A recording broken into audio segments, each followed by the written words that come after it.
السلام علیکم ورحمۃ اللہ وبرکاتہ۔ امید ہے تمام حضرات خیریت سے ہوں گے۔ دیکھنے والوں سب کو سلامتی ہو، ہمیشہ آباد رہیں۔ آج انس بھائی میرے پاس تشریف لائے ہیں، مجھے بڑی خوشی ہوئی ہے کہ آئے ہیں، واحد انسان ہیں، واحد دوست ہیں۔ بیٹھ کر تھوڑی سی جو ہے وہ گفتگو ہو جائے گی، کچھ یعنی کہ چیزیں میں ان سے سیکھ لوں گا۔ ان کا جو نالج ہے وہ مجھ سے بہت زیادہ ہے، کچھ میں ان سے سیکھ لوں گا، کچھ یہ مجھ سے سیکھ لیں گے۔ انس بھائی، بات یہ ہے کہ میں نے اپنے بیانات کے اندر دیکھا ہے، یہ بھی پچھلے دنوں میں کوئٹہ گیا ہوا تھا۔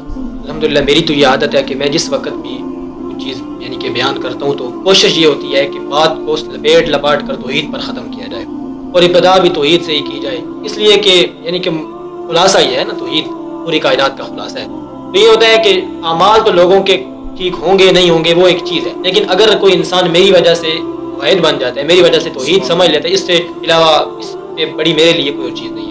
نبی علیہ الصلوۃ والسلام نے حضرت علی کو فرمایا، اے علی، اگر تیری وجہ سے ایک انسان مومن بن جائے تو یہ تیرے لیے سرخ اونٹوں سے بہتر ہے۔ آپ دیکھیں حضرت علی نے جتنی بھی جنگیں کی ہیں نا، تو وہ سب سے پہلے اپنے مخالفین کو اسلام کی دعوت دیتے، وہ اسی حدیث کی وجہ سے۔ تو میرا یہ عادت ہے، لیکن سوال کمنٹس کے اندر بھی یہ آتا ہے، اور لوگوں کی یعنی کہ ویسے بھی جب گفتگو ہوتی ہے تو یہ ہوتا ہے کہ آپ کو کیا توحید کے سوا کچھ نہیں آتا؟ تو یہ سوال سن کر مجھے تو ایک لحاظ سے خوشی بھی بڑی ہوتی ہے کہ واقعتاً لوگوں کو بھی یہی لگتا ہے کہ اسے توحید کے سوا کچھ نہیں آتا۔ اور یقین کریں میری یہ خواہش ہے کہ کاش یہ قیامت والے دن بھی اللہ تعالیٰ کے سامنے یہ کہہ دینا کہ اسے توحید کے سوا کچھ نہیں آتا تھا، تو میرا جو ہے نا کام بن جائے گا۔ تو یہ ہے کہ یہ یعنی کہ اس طرح کے سوالات جو آتے ہیں کہ آپ کو توحید کے سوا کچھ نہیں آتا، کیا واقعی ہمیں توحید کے سوا کچھ نہیں آتا یا اس کے علاوہ کچھ اور بھی ہے؟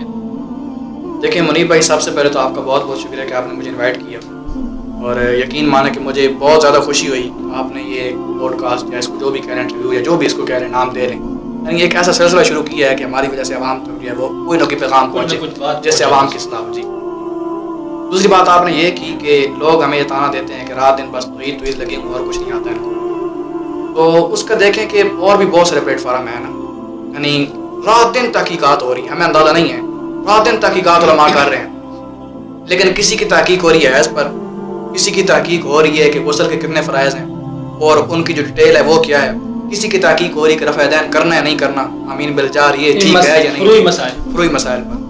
لیکن ایک مستقل پلیٹ فارم جہاں پر رات دن توحید کی صدا آ رہی ہو بہت کم نظر آتا ہے۔ اب جب یہ پلیٹ فارم نہیں ہے کہ توحید کو کہ بیان کرے تو ہمیں مجبوراً نظر آنا پڑتا ہے۔ تو ہم خود ویڈیو بناتے تھے صرف، لیکن اب ہم انشاءاللہ کوشش کریں گے کہ عوام کو یہی دعوت دیں کہ آپ بھی باہر آئیں، سوشل میڈیا پہ اپنا اکاؤنٹ بنائیں، یوٹیوب چینل بنائیں، اور صرف ایک ہی صدا بلند کریں کہ لا الہ الا اللہ۔ ٹھیک ہے، تو چلیں بات جو اصل سوال تھا وہ رہ گیا۔ دیکھیں 1,24,000 قوم پیش انبیاء جو تھے سب یہی دعوت تھی کہ لا الہ الا اللہ۔ نبی علیہ السلام نے مارے کہیں، صحابہ کرام نے مارے کہیں، صحابہ کرام پوری دنیا میں پھیل گئے صرف اور صرف اس وجہ سے کہ لا الہ الا اللہ۔ اب لوگ یہ کہتے ہیں کہ ہم تو مانتے ہیں لا الہ الا اللہ، ہم زبان سے اقرار کرتے ہیں، تو پھر آپ کیوں ہمیں مشرک کہتے ہیں؟ اس کی وجہ یہ ہے کہ جس دین کو ہم مانتے ہیں نا، ہم آپ کو اسی دین سے دکھاتے ہیں کہ قال ربکم ادعونی استجب لکم ان الذین یستکبرون عن عبادتی سیدخلون جہنم داخلین الدعاء والعبادۃ الدعاء افضل العبادۃ۔ آپ علماء اہل سنت والجماعت کے جمہور جو ہیں، محدثین ہیں، مفسرین ہیں، علماء ہیں، وہ کہاں ہیں؟ آپ ان کی بارات اٹھا کے دیکھ لیں، انہوں نے احادیث کی روشنی میں انہوں نے یہ بات تسلیم کی ہے کہ دعا جو ہے وہ افضل عبادت ہے، دعا ایک ایسی عبادت ہے جو کہ اللہ تعالیٰ کے قریب کرتی ہے۔ تو لا الہ الا اللہ کی وائلیشن پھر انہوں نے خود کر دی نا، یعنی جب یہ گھر والوں سے دعائیں مانگ رہے ہیں، ربانہ پکاریں کر رہے ہیں، بالکل، اور وہ تو چلیں ایک بہانہ جو ہوتا ہے کہ عام پکارے ربانہ پکارے، عام پکار تو ہو ہی نہیں سکتے، اگر ہو تو پھر تو ساری مشرک ہے نا، تو یہ ربانہ پکارے۔ باقی جو ماتات الاسباب ما فوق الاسباب ہے وہ تو ساروں نے لکھ دیا ہے۔ ملا علی قاری حنفی رحمہ اللہ جو ہیں، ان کی کتاب شرح فقہ اکبر اس کے اندر بھی لکھا ہوا ہے، اور تفہیم الالہیہ کے اندر شاہ ولی اللہ محدث دہلوی رحمہ اللہ نے بھی لکھا ہے کہ ماتات الاسباب جو ہے مخلوق کا کام ہوتا ہے، اور ما فوق الاسباب جو ہے اللہ تعالیٰ کا کام ہوتا ہے۔ بس بھائی میں نے جو بات سمجھی ہے نا کہ توحید کی اتنی اہمیت کیوں ہے، اس کی وجہ یہ ہے کہ آپ تھوڑا سا ہمارے استاد اس پر مثال دیتے ہیں کہ دیکھیں ایک ایسا مسئلہ ہے کہ جس پر عام لوگ اتفاق کر لیتے ہیں۔ مثال کے طور پر ختم نبوت کا مسئلہ بہت بڑا مسئلہ ہے، اس پر تمام فرقوں کے علماء نے اس پر اتفاق کیا ہے کہ مثال کے طور پر یعنی کہ دیوبندی بھی کہتے ہیں، بریلوی بھی کہتے ہیں، اہل حدیث بھی کہتے ہیں، اہل تشیع بھی کہتے ہیں کہ ختم نبوت کے مسئلے میں ہم تھوڑی سی بھی لچک نہیں لیں گے، اس لیے جب بھی کوئی ایسا مسئلہ ہوتا ہے تو یہ سب کے سب یعنی کہ باہر نکلتے ہیں۔ اسی طرح حضرت نبی علیہ الصلوۃ والسلام کی عصمت والا مسئلہ ہے، گستاخانہ حق بنتے ہیں یا اس طرح جو بھی یعنی کہ مسائل ہے، تو ان پر یہ ہوتا ہے کہ یعنی کہ ایک فرقے کے علماء نہیں بلکہ سارے فرقوں کے علماء اس پر اجماع کر لیتے ہیں۔ تو ہمارے استاد جی کہتے ہیں کہ جب یہ مسئلہ اہم ہے کہ جس پر تمام فرقوں کے علماء اجماع کر رہے ہیں اور اتفاق کر رہے ہیں، تو جس مسئلے پر تمام انبیاء نے اتفاق کر دیا وہ مسئلہ اہمیت کا حامل کیوں نہ ہو۔ سورہ انبیاء کی آیت ہے کہ وما ارسلنا من قبلک من رسول الا نوحی الیہ انہ لا الہ الا انا فاعبدون، کہ ہم نے آپ پر بھی اور آپ سے پہلے جتنے بھی انبیاء گزر کے ہم نے ان کی طرف یہی وحی کی تھی کہ آپ نے عبادت صرف کرنی ہے تو صرف اللہ تعالیٰ کی اور میری عبادت کرنی ہے، یعنی صرف میری عبادت کرنی ہے۔ تو میں یہ سمجھتا ہوں کہ توحید کی اہمیت اسی لیے زیادہ ہے کیونکہ اس پر تمام انبیاء کا اجماع ہے۔ اچھا انس بھائی، آپ نے 2 مرتبہ حسن اللہ جاری کے ساتھ گفتگو کی ہے، تو آپ کو یعنی کس طرح کا وہ لگا ہے؟ کیونکہ میں تو اس کے ساتھ آج تک لائیو نہیں گیا ہوں، مجھے لوگوں نے کہا ہے لائیو جاؤ، میں نے کہا میں ایسے بندے کے ساتھ لائیو نہیں چاہتا ہوں۔ بالکل فائدہ ہی نہیں۔ ہاں بالکل، اصل میں ہے یہ کہ میں نے عوام سے بہت زیادہ سنا تھا کہ یہ یعنی بہت بڑا شاطر انسان ہے، بڑے حوالے ہیں اس کے پاس، اور جو چیز مانگو ایسے سامنے کر دیتا ہے، سامنے آ جاتی ہے، ہر چیز بندے کے دماغ جو ہے نا وہ ہوش اڑ جاتے ہیں۔ لیکن جب بات کی تو پتہ چلا کہ انتہائی قسم کا جاہل اور کائنات کا سب سے بڑا جھوٹا اور کائنات کا سب سے بڑا جو ہے نا وہ دلال انسان ہے۔ جے اور ساگ اس کا جو آپریٹر ہے، ہاں وہ بھی۔ اس کی وجہ یہ ہے کہ جتنے بھی ہیں نا سارے یہ مل کے انسانوں کو دھوکہ دیتے ہیں۔ اب اتنا وقت نہیں ہے کہ میں ان سارے دھوکوں کو ڈسکس کروں، ان میں سے 2 میں آپ کو بتا دیتا ہوں۔ سب سے پہلے دھوکہ یہ دے گا کہ جب یہ ثابت کرتا ہے نا ابو بکر رضی اللہ تعالیٰ عنہ کو جو ہے کفر، تو ثابت کرے گا کہ قرآن کے اندر آتا ہے کہ ان الذین ینادونک من وراء الحجرات اکثرهم لا یعقلون، یعنی قرآن پاک ایک ایسا ثابت کرے گا کہ اللہ تعالیٰ نے کہا کہ حضرت بکر صدیق جو ہیں وہ لا یعقل ہیں، اس پر وہ حوالے جواب دیتے ہیں۔ وہ الگ بات ہے کہ اس کا کیا جواب ہے کہ شاید نزول ایک ہوتا ہے، بہت سارے ہوتے ہیں، یا وہ بھی حدیث ضعیف ہے یا صحیح ہے، وہ الگ بات ہے۔ اچھا خیر، پہلے یہ ثابت کرے گا اور پھر یہ ثابت کرے گا کہ دوسری آیت کے اندر آتا ہے، وہ جو آیت ہے کہ ان اشر الدواب عند اللہ الصم البکم الذین لا یعقلون، کہ اللہ تعالیٰ کے ہاں جو ہے وہ بدترین زبان میں سے وہ ہے کہ جو سنتا نہیں اور لا یعقل ہے۔ اچھا، اب پہلے یہ ثابت کر رہا ہے کہ ابو بکر لا یعقل ہیں، اور پھر یہ ثابت کر رہا ہے کہ کائنات کے جو سب سے غلیظ ترین کافر ہیں نا وہ بھی لا یعقل ہیں۔ اچھا، یعنی اب یہ ثابت کرنا چاہتا ہے کہ جو بندہ بھی لا یعقل ہے نا وہ کائنات کا سب سے بڑا غلیظ ترین کافر ہے۔ اب اس ذلیل منہ والے ذلیل انسان سے پوچھے، اب میرے ساتھ یہ بیٹھتا نہیں ہے، اس کا جو وہ ہے آپریٹرس نے بھی سارے میرے نمبر بلاک کر دیے ہیں، اور یہ بالکل ہمیں ہمت ہے بھی نہیں، اور میں نے جو وہ 2-3 چینل تھے وہ بھی کر دی ہیں۔ اب اگر کسی میں جرت ہو تو وہ بات کر سکتا ہے، کوئی بھی رافضی میرے ساتھ آ کے۔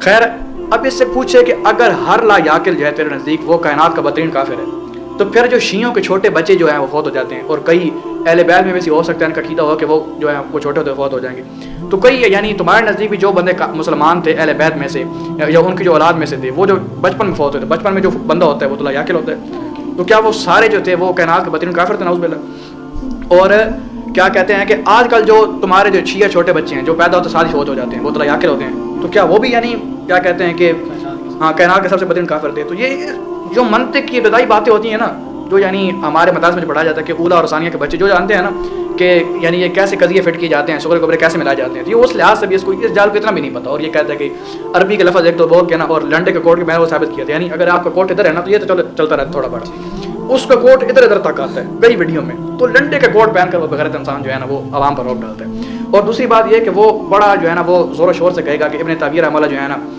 یہ ساری توحید ان کی ہے، معاذ اللہ، اس سے پہلے کبھی کسی نے نہیں کہا، اور یہ نہیں کہا وہ نہیں کہا۔ حالانکہ شاید آپ کو بھی جان کر یہ حیرانگی ہو، اور میں اس پر انشاءاللہ ایک رسالہ بھی لکھ رہا ہوں جس کا نام ہوگا کہ حقیقی اہل سنت والجماعت کون، انشاءاللہ قریب جو ہے وہ چھپ کر بھی آ جائے گا۔ اس رسالے کے اندر میں نے یہ ثابت کیا کہ اس کے اندر میں نے سینکڑوں حوالے دیے بھی صحیح، اور میرے پاس بھی 200 سے زائد ایسے حوالہ جات موجود ہیں جو اہل سنت کے ہاں کیا کہتے ہیں کہ وہ معتبر ترین بھی ہیں، جیسے ابن کثیر ہو گئی، تفسیر کبیر ہو گئی، خازن ہوگی، مدارک ہوگی، کشاف ہوگی، بحر المحیط ہوگی، تفسیر المعانی، اور بہت ساری تفاسیر۔ اس کے علاوہ تابعی جو ہیں ان کے اقوال اور صحابہ کے اقوال جنہوں نے من دون اللہ کے اندر انبیاء اولیاء کو شامل کیا۔ ہاں جی، اور جب انبیاء اولیاء من دون اللہ کے اندر شامل ہوتے ہیں نا تو یہ ساری باتیں جو ہیں وہ قرآن کے بعد صحابہ سے لے کر آج تک ابن تیمیہ ان کو تو نکال دینا، سب نے یہی لکھا ہے کہ من دون اللہ کے اندر وہ شامل ہے، اور جب من دون اللہ کے اندر شامل ہیں وہ پکارے بھی نہیں سن رہے، نفع نقصان کے مالک بھی نہیں ہیں، اور ان سے دعا کرنا بھی جائز نہیں ہے۔ انس بھائی، توحید کے بارے میں آپ کیا کہنا چاہتے ہیں؟ یعنی توحید کس کو کہتے ہیں اور توحید کیا چیز ہے؟ یعنی لوگ اس کو کیا سمجھتے ہیں کہ توحید کوئی ایسی چیز ہے جس کو آپ اگر قبول کریں گے تو ساری دنیا کو چھوڑنا پڑے گا، یا اس کو قبول کر کے بھی آپ یعنی کہ دنیا چلا سکتے ہیں؟ توحید کیا ہے آپ کے نظر؟ بسم اللہ الرحمن الرحیم۔ میری تو اتنی اوقات نہیں کہ میں توحید کو کچھ سمجھوں، توحید وہی ہے جو اسلام بیان کرتا ہے۔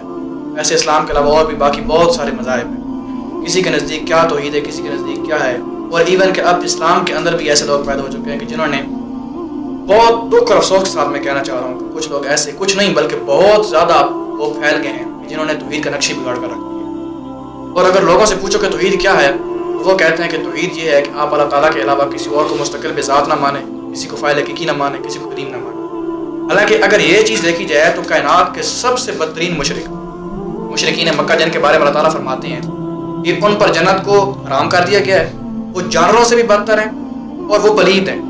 اگر دیکھا جائے نا اس لحاظ سے توحید کی یہ تعریف ہے جو آج لوگوں کے اندر پھیلائی جا رہی ہے کہ توحید یہ ہے، اگر دیکھا جائے تو وہ بھی اس لحاظ سے مباحث، اگرچہ آپ یہ کہہ سکتے ہیں نبوت کے منکر تھے لیکن اس لحاظ سے مباحث تھے، کیونکہ قرآن پاک قرآن پاک میں اتنی آیات ہیں، بندہ کون سی بیان کرے، ہر آیت کے اندر توحید پڑھی ہے کہ والا ان سألتہم من خلقہم لیقولن اللہ، اگر تم ان سے پوچھو کہ تم کو کس نے پیدا کیا کہیں گے اللہ۔ اب جو خالق ہوتا ہے وہی صرف جو ہے وہ قدیم ہوتا ہے، مستقل بذات ہوتا ہے، اور کیا کہتے ہیں کہ فاعل حقیقی ہوتا ہے یا کوئی اور ذات ہوتی ہے، اور کل من بیدی ملکوت کل شیء وهو یجیر ولا یجار علیہ، ٹھیک ہے کہ ان سے پوچھو کہ تمام کے تمام اختیارات کس کے پاس ہیں تو کہیں گے اللہ۔ اچھا ان کو کیوں پکارتے ہو، یہ جو بت یا باقی جو انبیاء کی تمہیں بات کرتے ہو ان کو کیوں پکارتے ہو، ان کی بات کیوں کرتے ہو؟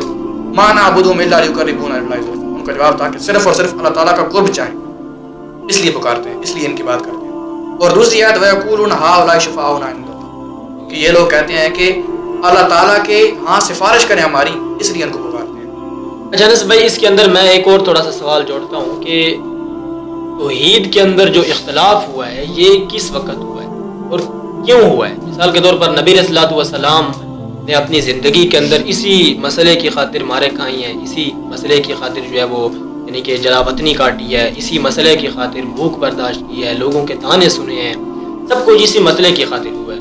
تو کیا وجہ ہے کہ سب سے جو مین مسئلہ تھا اس میں یہ امت کے اندر اختلاف ہو گیا، اور یہ کس وقت ہوا اور کب ہوا، کیوں ہوا؟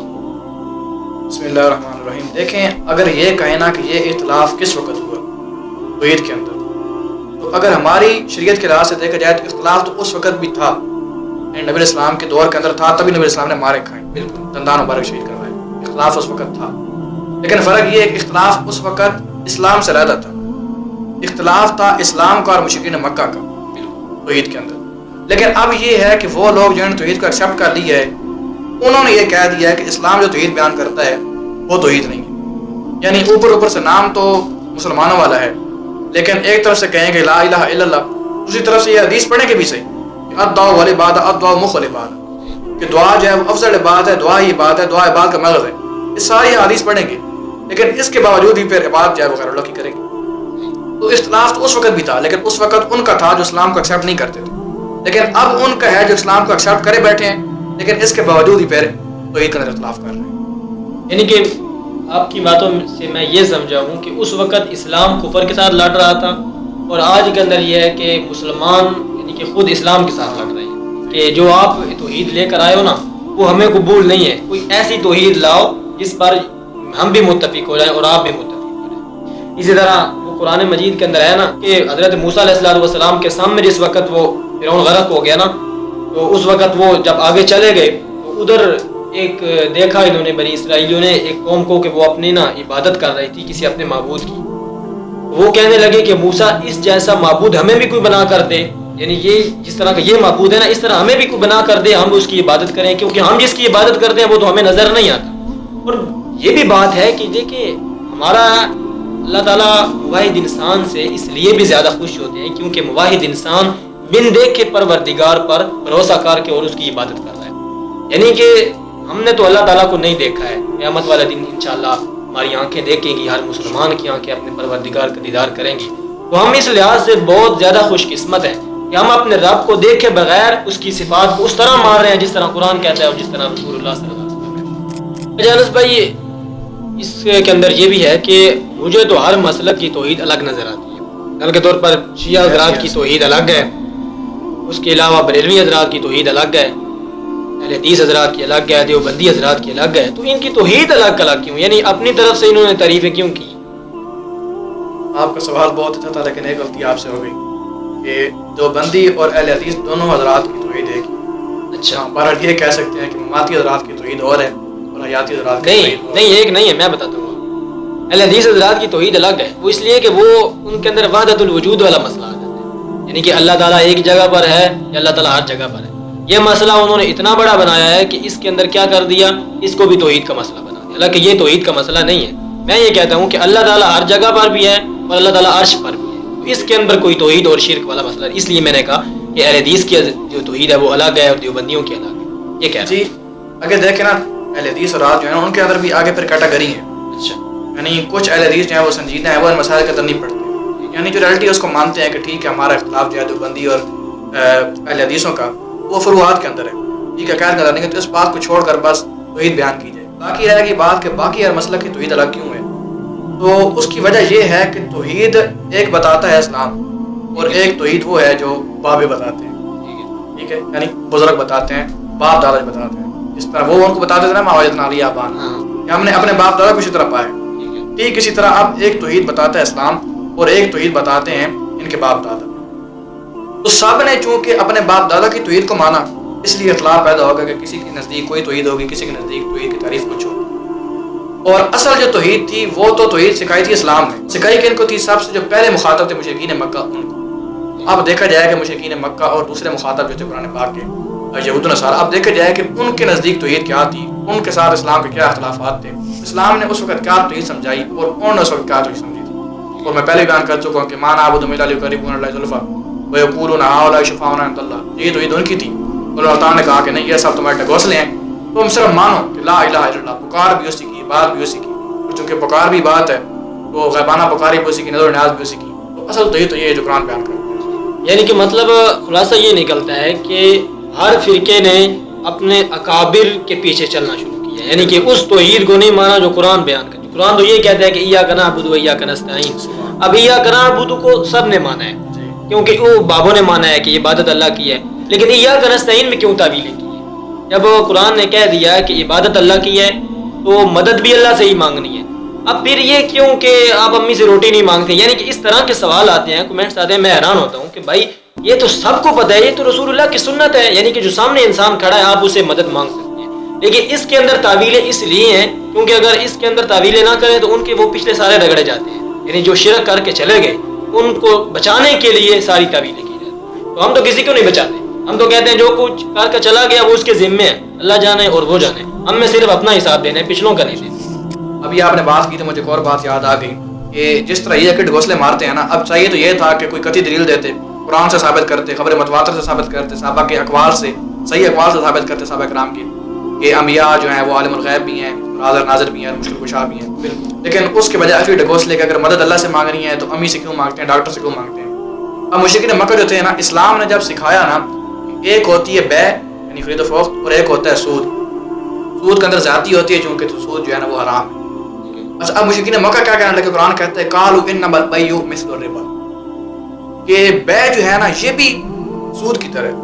یعنی اچھا سود کیوں حرام ہے؟ کیونکہ اس کے اندر زیادتی ہوتی ہے. تو خرید و فروخت کے اندر کیا ہوتا ہے؟ کوئی بھی آدمی اگر کوئی کوٹ بیچ رہا ہے، کوئی مائک بیچ رہا ہے، کوئی بھی کوئی چیز بیچ رہا ہے، وہ کیوں بیچ رہا ہے؟ تاکہ اس کے اندر زیادتی ہو، نفع ہو. تو وہ بھی یہی کہتے تھے، یہ ڈگوسلے وہ بھی اسی طرح مارتے تھے کہ اگر سود حرام ہے اس وجہ سے کہ سود کے اندر زیادتی ہوتی ہے تو بے کے اندر کیا ہوتا ہے، یہ کیوں نہیں حرام؟ تو اصل مسئلہ یہ نہیں ہے کہ عقلیں کیا کہتی ہیں اور اصلی ڈگوسلے کیا کہتے ہیں، یہ چیزیں نہیں ہیں. تو اصل بات یہ ہے کہ جب ہم نے اپنے آپ کو اہل سنت والجماعت کہلا دیا ہے تو اب دیکھنا ہے کہ قرآن کیا کہتا ہے، سنت کیا کہتی ہے، اور صحابہ کرام کا جو طریقہ کار ہے وہ کیا ہے. تو صحابہ کرام کا طریقہ کار تو یہ نہیں تھا بالکل. آپ حدیث اٹھا کے دیکھ لیں، اور اتنی احادیث ہیں کہ بندے کو سمجھ بھی نہیں آتی کہ بندہ کون کون سی پیش کرے. اچھا جو سب سے اہم جو سوال آج بھی ہوتا ہے اور جس پر زیادہ سے زیادہ مناظرے ہوتے ہیں اور سب سے زیادہ لڑائی جھگڑے ہوتے ہیں وہ یہ ہے کہ غیر اللہ سے مدد مانگنا کیسے، یعنی جو اللہ کے علاوہ ہیں غیر اللہ اسی کو کہتے ہیں. اصل میں اس پر بھی جھگڑا ہو رہا ہوتا ہے کہ غیر اللہ کون سے ہے اور من دون اللہ کون سے ہے. تو غیر اللہ وہی ہے یعنی کہ اللہ کے سوا جتنی بھی مخلوق ہے وہ غیر ہے. اب اس کو کوئی اردو والا غیر نہ سمجھے کہ جو یعنی کہ جو آپ کے مخالف ہوتا ہے اس کو آپ غیر کہتے ہیں. ایک اللہ کے سوا جتنے بھی ہیں وہ سارے غیر. تو غیر اللہ سے مدد مانگنا اس کو آپ کس آئینے میں دیکھتے ہیں؟ جی یہ دیکھیں رولا تب بنتا ہے، مسئلہ تب بنتا ہے کہ جب ہم جوش کے اندر آ کے صرف کہتے ہیں کہ مدد صرف اللہ سے، غیر اللہ سے مدد مانگنا بالکل حرام ہے، شرک. اب ہمارے دل کے اندر یہ بات ہوتی ہے کہ غیبانہ پکار، غیبانہ مدد مانگنا جو ہے وہ غیر اللہ سے حرام ہے. لیکن چونکہ نعرہ مطلق ہوتا ہے تو اس مطلق کا فائدہ اٹھا کر آگے سے باتیں بھی یہ کی جاتی ہیں کہ اگر غیر اللہ سے مدد مانگنا جو ہے وہ حرام ہے. قرآن پاک اندر استعینوا بالصبر والصلاۃ کیوں آتا ہے کہ آپ مدد مانگیں نماز سے اور صبر سے. تو پہلی تو بات یہ ہے کہ اگر اس کا معنی یہی ہے تو کبھی کسی نے کہا ہے کہ المدد یا نماز، المدد یا صبر، کبھی کسی نے کہا ہے؟ تو پر ایسی یعنی اس طرح کی باتیں کرنے کا کوئی فائدہ نہیں. اور دوسری بات یہ ہے کہ غیر اللہ سے مدد مانگنا کیسے ہے؟ مدد ہوتی ہے دعا کے ذریعے، پکار کے ذریعے، ٹھیک ہے. اور پکار کا میں پہلے بھی بیان کر چکا ہوں، اور بار بار اس کو بیان کرنا چاہیے، کیونکہ بندہ ایک دفعہ بات کرتا ہے تو بندہ بھول جاتا ہے. اب ضرورت ہے کہ بار بار بتایا جائے، بار بار بتایا جائے، بار بار سوشل میڈیا پہ آ جائے، اور یہ فتنہ جس رستے سے آ رہا ہے اسی رستے سے اس کو واپس بھگا دیا جائے. اور وہ بات یہ ہے کہ الدعاء افضل العبادۃ، الدعاء العبادۃ بالکل صحیح حدیث ہے، اس کے اندر کوئی جو ہے نا وہ یہ نہیں ہے کہ کوئی ضعیف رہا، بالکل صحیح حدیث ہے سنن نبی داؤد کی کہ الدعاء العبادۃ، دعا ہی عبادت ہے. جب دعا ہی عبادت ہے تو لا الہ الا اللہ، عبادت کے لائق اللہ کے علاوہ کوئی بھی نہیں، ٹھیک ہے. تو مدد مانگنا بالکل شرک عظیم ہوگا، حرام. اور بار بار یہی آپ بات کریں کہ تمام انبیاء کا مقصد یہی تھا کہ لا الہ الا اللہ، ٹھیک ہے. دندان مبارک شہید کرایا گیا اسی وجہ سے کہ لا الہ الا اللہ. تو لا الہ الا اللہ یہی کہتے ہیں کہ غیر اللہ سے مدد مانگنا، غیبانہ پکارے مانگنا مافوق الاسباب کے طور پر یہ حرام ہے اور شرک عظیم ہے. اچھا، یہ جو آپ نے بات کی نا استعینوا بالصبر والصلاۃ، یہ بھی اکثر سوال مجھ سے ہوتا ہے. اب یہ دیکھیں نا کتنے یعنی کہ بے وقوف لوگ ہیں. یہ یعنی کہ کیا مطلب ہے، ترجمہ پہلے غلط کریں گے، پہلے تو قرآن کا ترجمہ غلط کریں گے. استعینوا بالصبر والصلاۃ کا ترجمہ کریں گے کہ آپ مدد مانگے نماز سے اور صبر سے. بھائی سے کہاں سے؟ من تو لفظ ہے، ہاں یہاں پر من اور ان نہیں ہے، یہاں پر با ہے اور با سببی ہے، یعنی کہ ذریعہ بن رہا ہے. آپ مدد مانگے نماز کے ذریعے اور مدد مانگے صبر کے ذریعے، اور اسی کی جو تائید ہے وہ اگلا لفظ کر رہا ہے ان اللہ مع الصابرین، کیونکہ اللہ تعالیٰ صبر کرنے والوں کے ساتھ ہے. جو مدد ہے وہ اللہ ہی سے مانگنی ہے، صبر اور نماز کے ذریعے سے مانگنی. اس طرح سے اور بھی بہت ساری آپ کو باتیں مل جائیں گی. یہ ایک وہ آیت ہے سورہ صف کی، حدیثہ نے فرمایا کہ میری مدد کون کرے گا، تو انہوں نے حواریوں نے کہا کہ ہم آپ کی مدد کریں گے. اب ادھر بھی یہی ہے کہ مدد ظاہری اسباب میں، جس طرح نبی صلی اللہ علیہ وسلم نے صحابہ اکرام سے مدد لی ہے. تو جب یہ بات ہوتی ہے نا کہ سامنے والے انسان سے مدد لینا، تو اس میں تو کسی کا اختلاف اور انکار نہیں ہے. اصل بات یہ ہوتی ہے کہ غائبانہ جو آپ کے سامنے نہیں ہے، مر چکا ہے، جدھر بھی گیا ہے، جب اس کو آپ بلاتے ہیں نا کہ آؤ میری مدد کرو، تو اس وقت مسئلہ پیدا ہوتا ہے. اچھا انس بھائی، ایک بات یہ بھی ہے کہ کیا اللہ تعالیٰ کی جس طرح ذات کے اندر کسی کو شریک کرنا، یہ تو شرک ہے ہی ہے. اللہ تعالیٰ کی صفات کے اندر شریک کرنا کسی کو، اس کو بھی شرک کہتے ہیں. اگلے دن میں دیکھ رہا تھا یہ بھی سوال آیا ہوا تھا کہ سورۃ توبہ کی آیت نمبر جو آخری ہے نا، اس کے اندر یہ ہے کہ نبی صلی اللہ علیہ وسلم کے لیے رؤوف ان کا لفظ بولا گیا اور رحیم ان کا لفظ بولا گیا. رؤوف اللہ تعالیٰ بھی ہیں، نبی صلی اللہ علیہ وسلم بھی ہیں. تو اگر کوئی بندہ اگر یہ کہے کہ یعنی کہ اللہ کی صفات میں بھی کسی کو شریک کرنا یہ بھی شرک کہلائے گا، تو پھر نبی صلی اللہ علیہ وسلم کے لیے تو اللہ تعالیٰ نے یہ خود لفظ بولا ہے. اسی طرح سورہ دہر کی آیت نمبر 2 کے اندر انسان کے لیے بولا گیا انا خلقنا الانسان من نطفۃ امشاج نبتلی فجعلناہ سمیعا بصیرا، کہ ہم نے انسان کو سمیع اور بصیر بنایا. تو جب سمیع اور بصیر اللہ بھی ہے اور رؤوف الرحیم اللہ بھی ہے، تو پھر رؤوف الرحیم نبی صلی اللہ علیہ وسلم کے لیے بولا گیا ہے اور سمیع اور بصیر انسان کے لیے بولا گیا. تو پھر اس کو کس طرح جو ہے وہ، یہ سب سے پہلی بات تو یہ ہے کہ ذات کے اندر تو مشرکین مکہ نے بھی شرک نہیں کیا، بلکہ وہ بھی صفات کے اندر ہی تھا. اور دوسری بات یہ ہے کہ صفات اب جب دونوں طرف سے ایک ہی لفظ آیا پڑے ہیں تو ان کا کیا بنے گا؟ اس کا آپ اس طرح سمجھ لیں کہ اگر ایک ہی لفظ اللہ تعالیٰ کے بارے میں بھی ہے اور مخلوق کے بارے میں بھی ہے، دونوں کا معنی ایک کرنا ہے، دونوں کے بارے میں عقیدے ایک رکھنے ہیں، پھر آپ دیکھیں کہ قرآن پاک کے اندر آتا ہے کہ فَأَنْسَاهُ الشَّيْطَانُ ذِكْرَ رَبِّهِ. لفظ یہ ہے کہ فَأَنْسَاهُ الشَّيْطَانُ ذِكْرَ رَبِّهِ، ٹھیک ہے، کہ اس شخص کو شیطان نے بلا دیا کہ وہ ذکر کرے اپنے رب کے سامنے. لیکن وہ رب کیا تھا؟ بالاتفاق تمام معنی کرنے والوں نے یہی کیا کہ وہ رب کون تھا؟ اس کا آقا تھا. اب رب السماوات والارض وما بینہما، کہ رب زمین و آسمانوں کو جو ہے وہ اللہ تعالیٰ ہے، اور رب وہ ہوتا ہے کہ جو پالنے والا ہوتا ہے، ہر چیز اس نے بنائی ہوتی ہے. تو ایک ہی لفظ جب رب کا اللہ تعالیٰ کے ساتھ لگے گا تو معنی یہ ہوگا کہ وہ تمام جہانوں کا رب ہے، ٹھیک ہے، ہر چیز کو پالنے والا ہے. لیکن وہی لفظ جب مخلوق کے لیے استعمال ہوگا تو پھر انسان یہ معنی نہیں کر سکتا، ورنہ یہ معنی پڑے گا عزیز مصر جو تھا وہ بھی حاضر ناظر ہے، وہ بھی عالم الغیب ہے، وہ بھی نور من اللہ ہے، اور وہی مشکل کشائی کر سکتا ہے. پھر یہ قرآن کے لفظ سے ثابت ہو کہ اللہ تعالیٰ نے یہ لفظ کسی کے ذمہ نہیں لگایا، یہ بلکہ خود اللہ تعالیٰ نے اپنی طرف سے یعنی خبر دیا کہ اس کو اس کے رب نے بلایا. اچھا پھر یہ ہے کہ یہ جو لفظ آئے ہیں سمیع بصیرہ یا رؤوف الرحیم، اس طرح پھر ان کا معنی کریں گے. سمیع بصیرہ کا تو ٹھیک ہے، سمیع بصیرہ کا معنی ہم کریں گے کہ انسان جو ہے یہ اسباب کے ساتھ سنتا ہے، اللہ تعالیٰ بغیر اسباب کے سنتے ہیں، انسان کانوں کے ساتھ سنتا ہے، آنکھوں کے ساتھ دیکھتا ہے. رؤوف الرحیم، نبی صلی اللہ علیہ وسلم بھی نرم دل ہیں، رحیم ہیں، رحم کرنے والے ہیں، اللہ تعالیٰ بھی ہیں. تو فرق کیا ہے؟ وہی ہے نا، فرق یہی ہے کہ لمیٹڈ اور ان لمیٹڈ. اللہ تعالیٰ جو ہے رؤوف الرحیم ہے وہ ان لمیٹڈ ہے، اور نبی علیہ السلام جو ہیں وہ لمیٹڈ.